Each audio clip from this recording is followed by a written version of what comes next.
మోంతా తుఫాన్ ఎఫెక్ట్తో నెల్లూరు జిల్లా వ్యాప్తంగా భారీ వర్షాలు కురుస్తున్నాయి. లోతట్టు ప్రాంతాలు జల దిగ్బంధంలో చిక్కుకున్నాయి. నెల్లూరు నగరంలోని శివారు ప్రాంతాల్లో పరిస్థితి మరీ దారుణంగా మారింది. భారీ వర్షాలతో శివారు ప్రాంతాలు మునిగిపోయాయి. అక్కడి నుంచి నీటిని దిగువ ప్రాంతాలకు పంపించేందుకు అధికారులు ప్రయత్నిస్తున్నారు. ఇక లోతట్టు ప్రాంతాల నుంచి మరింత సమాచారం మా కరెస్పాండెంట్ నరేష్ లైవ్లో అందిస్తారు.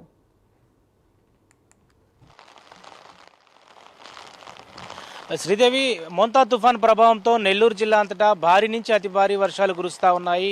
నిన్న రాత్రి నుంచి కురుస్తున్నటువంటి అతి భారీ వర్షాలకు నెల్లూరు నగరం అంతా కూడా అతలాకుతలమైంది. జిల్లా వ్యాప్తంగా కూడా మనం చూస్తే ఏదైతే ఉదయగిరి, దుత్తలూరు, వరికుంటపాడు, వింజమూరు, ఇటు గూడూరు, సూలూరుపేట, నాయుడుపేట, నెల్లూరు నగరం, అదేవిధంగా రూరల్కు సంబంధించినటువంటి అనేక ప్రాంతాల్లో భారీ వర్షాలు కురవడంతో ఒక్కసారిగా కూడా లోతట్టు ప్రాంతాలు ఏవైతే ఉంటాయో ఆ ప్రాంతాలన్నీ కూడా జల దిగ్బంధంలో చిక్కుకోపోయి ఉన్నాయి. గత 3-4 రోజుల నుంచి కూడా ఏదైతే మోంతా తుఫాను సంబంధించినటువంటి అధికారులు అప్రమత్తం చేస్తూ ఉన్నారు.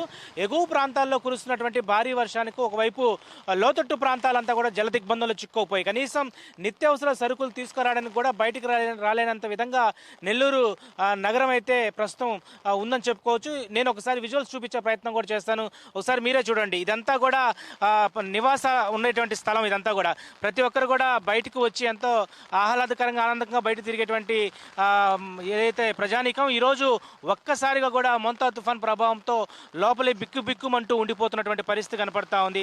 ఒకసారి మన కెమెరామెన్ చూపించే ప్రయత్నం కూడా చేస్తున్నారు. ఈ ప్రాంతం అంతా కూడా ముందు వైపు కొంత నిర్మానుషంగా ఉన్నా కూడా ఆ వెనక వైపు ఉన్నటువంటి ఇల్లులన్నీ కూడా ప్రస్తుతం వర్షపు నీరులతో బయటికి రాలేనటువంటి పరిస్థితి. ఎవరు కూడా కనీసం వాళ్ళు నడిచి ఇటు నిత్యావసర వస్తువులు, పాల ప్యాకెటో లేకపోతే ఇంకేదైనా వాళ్ళకి అవసరమైనటువంటి తీసుకురావడం బయటికి లేదు. మొత్తం బ్లాక్ అయిపోయింది. ఎగువ ప్రాంతాలు కురిసేటువంటి భారీ వర్షాలకు ఒకవైపు లోతట్టు ప్రాంతాలంతా కూడా జల దిగ్బంధంలో చిక్కుకుపోయాయి.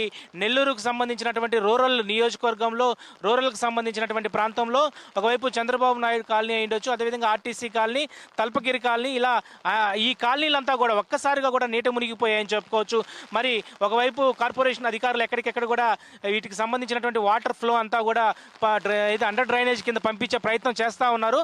కానీ ప్రస్తుతం రాత్రి నుంచి కూడా ఎక్కడ కూడా ఎడతెరిపి లేకుండా కురుస్తున్నటువంటి ఈ వర్షానికి ప్రస్తుతం ఈ ప్రాంతం అంతా కూడా జల దిగ్బంధంలో చిక్కుకోపోయి ఉన్నాయి.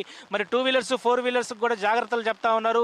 ఒకవైపు సోమశిల జలాశయం ఇప్పటికే ఫుల్గా 1,00,000 క్యూసెక్ల వాటర్ ఇన్ఫ్లో చేస్తూ ఉంది. దాదాపు 1,00,000 క్యూసెక్ల వాటర్ అవుట్ఫ్లో పెన్నా పరివాహక ప్రాంతం నుంచి పంపిస్తూ ఉన్నారు. మరోవైపు పెన్నా పరివాహక ప్రాంతం సంబంధించినటువంటి ఆ ప్రాంత ప్రజలంతా కూడా ఏదైతే ప్రాణాలు గుప్పెట్లో పెట్టుకున్నారు, ఆస్తి నష్టం, ప్రాణ నష్టం జరగకుండా ఎక్కడికెక్కడ కూడా అధికారులు అప్రమత్తం అవుతా ఉన్నారు. డైరెక్టర్ హిమాంశు శుక్లాతో పాటు ఒకవైపు జిల్లా ఎస్పీ అజిత వేజెండ్ల. శ్రీదేవి, నరేష్, అంటే మన విజువల్స్లో మీరు చూపించినట్టుగా కనిపిస్తుంది. అసలు జనావాసాలు తిరిగేంత ప్లేస్ కూడా లేదు. ఎక్కడికక్కడ జల దిగ్బంధంలో చిక్కుకుపోయింది. మరి ఏంటి ఇప్పుడు అక్కడ ఉన్న నీటిని ఏ విధంగా తరలిస్తున్నారు? అండ్ ఇంకొక 48 గంటలు గడిస్తే కానీ తుఫాను ప్రభావం ఎలా ఉంటుందో చెప్పలేమని అంటున్నారు వాతావరణ శాఖ. ఈ నేపథ్యంలో ఈ 48 గంటల పాటు ఇంకా ఏం చేయనున్నారు? ఎటువంటి జాగ్రత్తలు తీసుకొనున్నారు? సో బయటికి రాకుండా జనాల్ని ఏ విధంగా అలర్ట్ చేస్తున్నారు?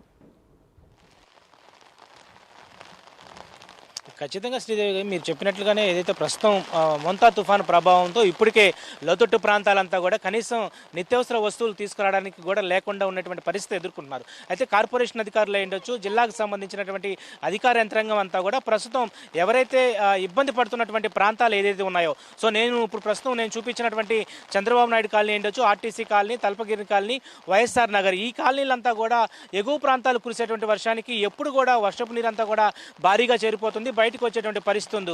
సో వాళ్ళకి సంబంధించినటువంటి సహాయక చర్యలు ప్రస్తుతం కార్పొరేషన్ అధికారులు, కమిషనర్ నందన్ యొక్క ఆధ్వర్యంలో, అదేవిధంగా పురపాలక శాఖ మంత్రి నారాయణ సూచనల మేరకు కూడా నగర కార్పొరేషన్లో ఎక్కడైతే ఇబ్బందికరమైనటువంటి వాతావరణం ఉంటుందో ఆ ప్రాంతం అంతా కూడా ప్రస్తుతం కార్పొరేషన్ అధికారులు ఈ యొక్క వాటర్ని ఇటు అండర్ డ్రైనేజ్ వ్యవస్థ నుంచి బయటికి పంపించే పని అయితే చేస్తూ ఉన్నారు.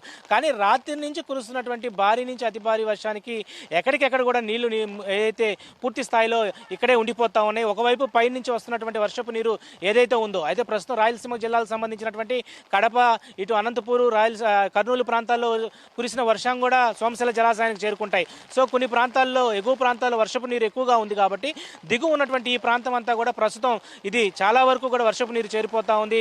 ఇప్పటికే మనం చూస్తే ఉంటే తీవ్ర తుఫాన్గా మారినటువంటి మోంతాజ్ తుఫాన్ ప్రభావం మరో 48 గంటల పాటు ఉంటుంది. ఒకసారి ఇక్కడ రోడ్డును చూపించే ప్రయత్నం కూడా నేను చేస్తాను. ఒకసారి చూడండి, ఈ రోడ్డు అంతా కూడా బ్లాక్ అయిపోతా ఉంది. అంటే నిన్న రాత్రి నుంచి కురిసినటువంటి వర్షానికి కనీసం 2 వీలర్స్ కూడా రానటువంటి పరిస్థితి, కార్లు ఎక్కడికెక్కడ కూడా మునిగిపోయేటువంటి పరిస్థితి కనపడతా ఉంది. మరో 48 గంటల పాటు మీరు చెప్పినట్లుగానే ఈ యొక్క వాతావరణంలో పెను మార్పులు రావచ్చు అంటున్నారు. తీవ్ర తుఫాన్ ప్రభావం తీరం దాటేటువంటి సమయంలో దాదాపు కూడా 90 నుంచి 10 కిలోమీటర్ల వేగంతో గాలులు వీస్తానే ఉన్నాయి. ఒకవైపు చలిగాలులు వీస్తూ ఉన్నాయి, మరోవైపు నెల్లూరు జిల్లా అంతా కూడా భారీ నుంచి అతి భారీ వర్షం రావడంతో ఒకసారి నేను మరో విజువల్ కూడా నేను చూపిస్తాను. చూడండి, ఇది ఈ ప్రాంతం అంతా నివాసాల స్థలాలకు సంబంధించింది. ఒకవైపు ఇల్లులన్నీ ఉన్నాయి, మరోవైపు ఇంటికి సంబంధించినటువంటి బయటికి కూడా రాలేనటువంటి పరిస్థితి ఇక్కడ ఉంది. మొత్తం రోడ్ జల దిగ్బంధంలో చిక్కుకోపోయాయి. ఎక్కడికెక్కడ కూడా మనుషులు రాలేనంత విధంగా ఈ ప్రాంతం అంతా మునిగిపోయింది. అంటే మనం చూపిస్తున్నటువంటి ఈ ప్రాంతం అంతా కూడా, ఈ నగరంతా కూడా, చంద్రబాబు నాయుడు కాలనీ అంతా కూడా మొత్తం మునిగిపోయినటువంటి పరిస్థితిలో నెల్లూరు నగర జిల్లాకు సంబంధించినటువంటి వాసులంతా కూడా భయాందోళన చెందుతున్నారు. మరో 48 గంటల పాటు ఈ వర్ష ప్రభావం ఎక్కువగా ఉంటుంది కాబట్టి ఎక్కడికెక్కడ కూడా ప్రజలు అప్రమత్తంగా ఉండాలని చెప్తా ఉన్నారు. జిల్లా కలెక్టర్ హిమాంశు శుక్లాతో పాటు జిల్లా ఎస్పీ కూడా పూర్తి స్థాయిలో ప్రజలు కూడా అత్యవసరమైతే తప్ప అనవసరమైన వాటికి బయటికి రాకూడదని చెప్తా ఉన్నారు. అయితే విజువల్స్ చూస్తున్నాము, ఆ ఏరియా అంతా కూడా అసలు ఒక సముద్రాన్ని తలపించేలా కనిపిస్తోంది. అసలు ఎవరు వెళ్ళలేకుండా ఉంది ఆ పరిస్థితి కూడా. మరేంటి ప్రజలు బయటికి రాకుండా వాళ్ళకి ఎటువంటి సౌకర్యాలు కల్పిస్తున్నారు? అండ్ తీవ్ర రూపం దాలిస్తే కనుక, తుపాను తీవ్ర రూపం దాలిస్తే కనుక ఇంకా ఎలా ఉండబోతోంది దీని ఎఫెక్ట్? దీని గురించి వాతావరణ శాఖలు ఏదైనా సూచనలు కానీ, అలర్ట్ మెసేజ్లు కానీ ఏమైనా చేశారా? ఒకవేళ తీవ్ర రూపం దాలిస్తే కనుక ప్రాంతం మీరే చూడొచ్చు, భయంకరమైనటువంటి ఈదురుగాలులు దాదాపు కూడా 40 నుంచి 50 కిలోమీటర్ల వేగంతో గాలులు వీస్తా ఉన్నాయి. మరోవైపు ఇటు హైవేకి సంబంధించినటువంటి ప్రాంతంలో కూడా ఇటు పూర్తి ట్రాఫిక్ జామ్ నిలిచిపోయింది. ఎక్కడికెక్కడ కూడా ఓవర్ బ్రిడ్జెస్ ప్రస్తుతం ఉన్నటువంటి నేపథ్యంలో మొత్తం కూడా ట్రాఫిక్ జామ్, ఏదైతే ఈ యొక్క ప్రాంతాల్లోకి వెళ్ళేటువంటి వెహికల్స్ అంతా కూడా బ్లాక్ అయిపోతా ఉన్నాయి. మరోవైపు చలిగాలు వీచడంతో చంటి బిడ్డలు, ముసలివారి సైతం కూడా ఇబ్బందులు ఎదుర్కొంటున్నారు. మరోవైపు మరో 48 గంటల పాటు కూడా ఈ వర్షపాతం ఉండబోతుందని చెప్పి అధికారులు చెప్తా ఉన్నారు. మరి ప్రజలు ఏం చేయాలో అర్థం కావట్లా, బిక్కుమంటూ ఉన్నారు. కొన్ని ప్రాంతాల్లో ఉన్నటువంటి ప్రజలు ఇందాక నేను చూపించిన విధంగా ఈ యొక్క నివాస స్థలాల్లో చెరువులు కల్పించే విధంగా, వాగులు కల్పించే విధంగా ఎక్కడికెక్కడ కూడా ప్రజలు బయటకు రాలేటువంటి పరిస్థితులు ఎదుర్కొంటున్నారు.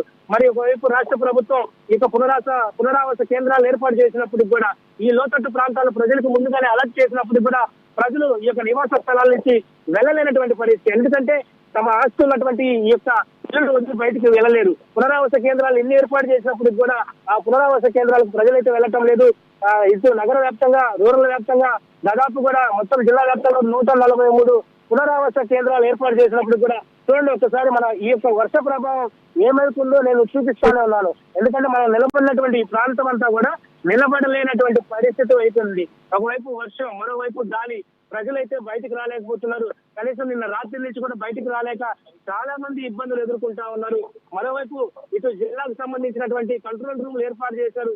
ఫోన్ల ద్వారా ఫోన్లు అందజేస్తే జిల్లా నుంచి కలెక్టర్ సంబంధించిన అధికారులు అయ్యుండొచ్చు, ఎస్పీకి సంబంధించినటువంటి పోలీసు వింగ్ అయ్యుండొచ్చు, ఎక్కడికెక్కడ కూడా చర్యలు చేపడతా ఉన్నారు. కానీ ఎంతమందికి చేపట్టగలుగుతారు? దాదాపు 1,00,000 కుటుంబాలు ఉన్నటువంటి నెల్లూరు నగరంలో ఇలాంటి పరిస్థితులు ఉంటే మరి రూరల్ లో ఎలాంటి పరిస్థితులు ఉన్నాయి? ఒకవైపు సముద్ర తీరం వెంబడి కూడా రాకాసి అలలు కొనసాగుతా ఉన్నాయి. దాదాపు సముద్రంకి 20 మీటర్ల ముందుకు వర్షం ఏదైతే సముద్రం రావడంతో అక్కడ ఉన్నటువంటి ప్రాంత వాసులందరినీ కూడా ప్రస్తుతం జిల్లా కలెక్టర్ హిమాంశు శుక్లా దాని ముందు సూచనలతో ఎక్కడికెక్కడ కూడా వాళ్ళందరినీ ప్రాంతాలు తీసుకువచ్చారు. Right Naresh, thank you for the updates. So అది నెల్లూరు జిల్లా వ్యాప్తంగా భారీ వర్షాలు కురుస్తున్నాయి. లోతట్టు ప్రాంతాలన్నీ కూడా జల దిగ్బంధంలో చిక్కుకున్నాయి.